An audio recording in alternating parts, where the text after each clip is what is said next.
The other thing, one of the things we recently done on USS Pinckney is we took a digital twin of her geeks load, and we're able to bring that back to the beach. So one of the areas we're looking at on our version of digital twin is how much of the network and the applications that are on the ships can I bring back to the beach so that I can recreate if the ship has an issue, if the ship has a casualty that they're looking for some assistance on. Can I bring up that twin of the ship and be able to verify and help the sailor remotely get that system back online? And one of the other areas we're looking at, especially on the Agile Core Services, and you'll see a little bit more of it in the next slide, is to absolutely make sure that if there's about 200 programs that ride the Keynes network on a carrier. If every one of those 200 programs brought all their own stack of services, mapping services, database services, track management services, why do I need to do that 200 times? So one of the things we've been working hard with industry is evolving the Agile Core Services. So I bring a common stack that many of the applications can leverage and use. And so you'll hear some more about the progress we're making on that. All right, I told you I was going to give you the compile the combat slide. You've probably seen it every AFCEA you've been at for the last couple of years. What I'll tell you, the piece that I will focus on is on the pyramid, in the orange cap of the pyramid where it says apps. And this builds on what I just talked about with Agile Core Services. I want to make sure we're bringing, and again, across the bottom, pick your environment. Afloat, expeditionary, at a shore, lock, and on the far left is a cloud environment ashore. If you're bringing and developing an application that's value added to the warfighter, I'm interested in making sure that I'm bringing the maximum of everything else but the orange top of that pyramid. The value added to the warfighter is in that. What I want to make sure is I'm bringing and enabling you who has innovation to bring that part that's value added, and I'll take care of your cybersecurity. I'll take care of your hosting environment and your networking off the ship and your bandwidth off the ship. That's the piece that when we look sometimes on our ships today, we've recreated that pyramid over and over again, and that's not the way we want to go forward. It's not the way we want to spend money. It's not the way we want to spend money many times because it's not the most efficient. So that's that first day, first dollar piece. If you didn't hear Dolores Washburn talk to that last year, that's us saying, if you want to bring innovation to the fleet, use your first day and your first dollar to go work innovation and not work infrastructure. And I think my last slide is the required, but only a subset of things that are coming up for industry opportunities. You all know across the bottom, where on our public website for NAVWAR, where you go find what's going on. These are just a sample of some of the things that we're going after. And I'll tell you that some of them require a hardware investment. When it talks about cryptographic enclosures and battle space gliders and GPNTS, which is the GPS product, some of those are definitely in the hardware information warfare domain. But there's many of them that we're, again, riding on that information warfare platform that we're trying to make sure that as those opportunities come out, we're asking you to spend your first day and first dollar working on those kinds of capabilities. And I think that's it. I'll just close with, I talk to our PEO teammates probably every week about the partnerships that go on.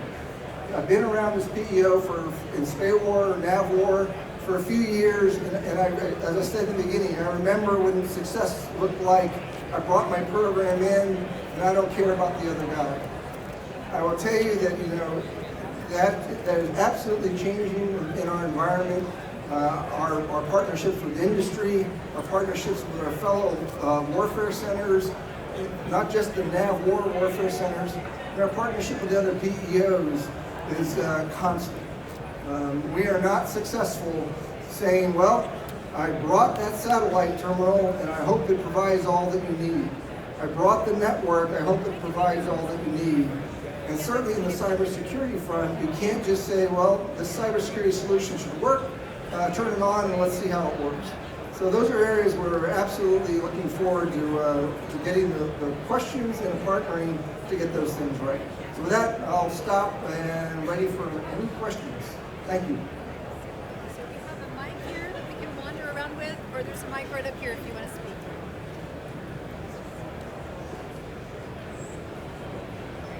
Good afternoon.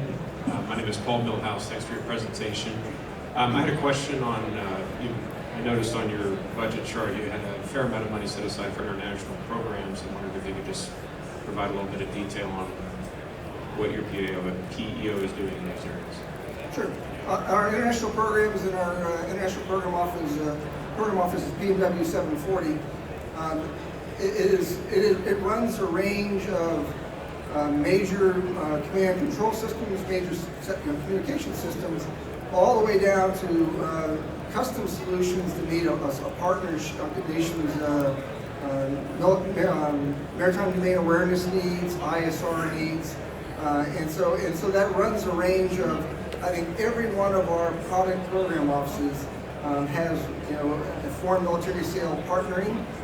Not only are they doing work with a partner nation, a lot of times you'll find it's a NAV war and a NAVC partnering together on that foreign military sale to make sure that new ship that they're buying has not only the ship systems but the C4I systems. So it's ever changing. One of the things is people have been talking about with the risk management framework and cybersecurity. As we've been struggling to figure out how to do that quickly with our U.S. products, it's equally challenging for FMS partners to make sure that they have the right cybersecurity environment to allow them to have an AGO. We haven't found a magic answer to that, but I think that's another area where we're working to see is as we simplify and get things right for us, can we translate that over to our FMS partners? Thank you.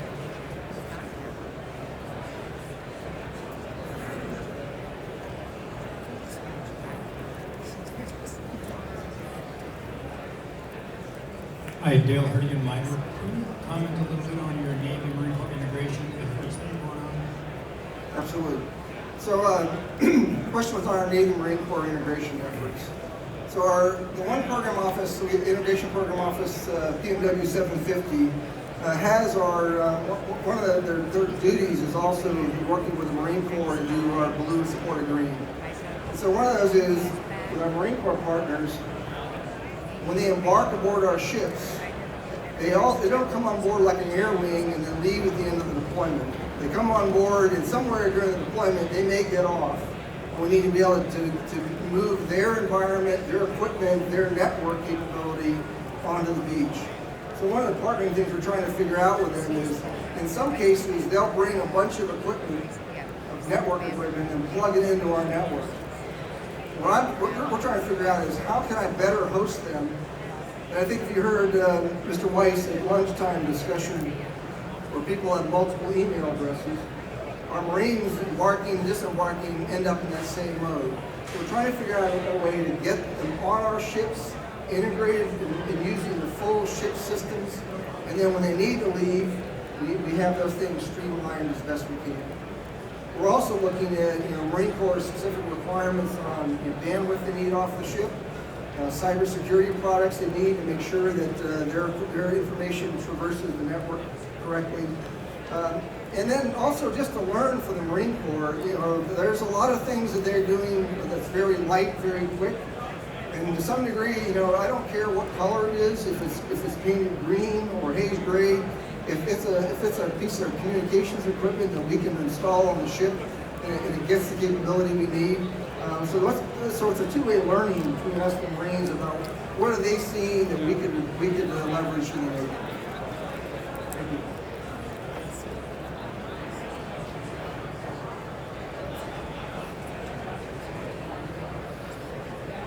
Good afternoon, John. My name is Dave Crocker. So this morning, I was listening to the Saints talk, or the CNO and the generals talk about readiness, and then of course it was the type commanders dialogue. They were talking about how the surface warfare enterprise, and they laid